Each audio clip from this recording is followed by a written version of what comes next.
Come eat, peeps. Today we're going to be making kombucha.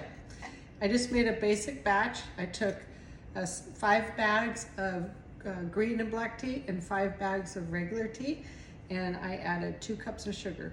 I boiled it, let it simmer, room temperature.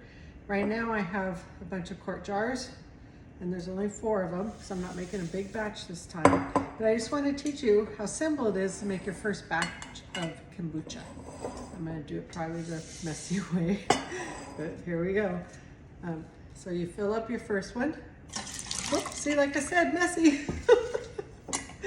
Let's try this again. I've never...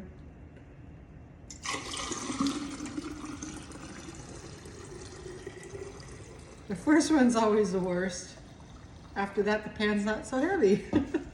And yes, my tea is full of iced tea, but oh well, this is true life live. Good thing we're rags and bleach when we're done, huh?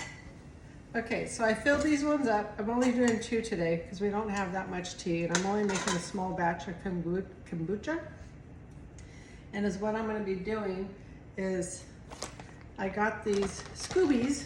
That's what helps ferment the tea to make it into kombucha, because you never flavor the tea or the kombucha until these guys have been in here for 7 to 10 days. And I get it on, I order mine off of Posse Mom. You can see the card here. I'll also put the link below the video so you can order it. These ones have worked out great. I've made all kinds of different flavors of teas before in the past, and it turned out really good. Depends on whatever flavor you like. You can add it to the kombucha. So you just cut the little bag open. You take this little pouch. They have it in here. They have it in a little bit of fermented tea already. And when you go to pour yours out, save a little bit of your tea so that you can put your used Scooby. I use mine for up to 3 to 4 times before I toss them. And they continue to grow throughout the period too.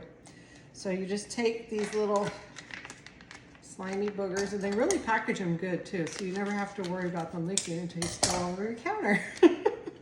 Okay, so this is a Scooby. It's slimy and round, but this is what you need to help make your kombucha. It's a natural fermentation bacteria. I don't ever pour this part in my tea though, so we'll set it right here on the other messy counter. And then you take your rag, any type of cheesecloth or breathable rag, you just cover this, the top of your jar, and you just put a rubber band in it. And that's it.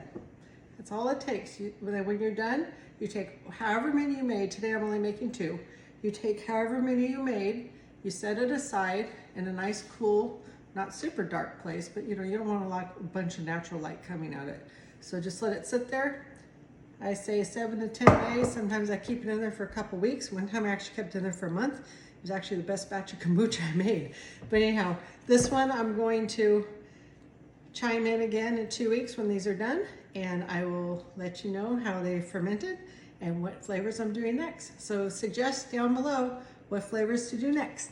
Have a great day, and like I always say, come eat, peeps.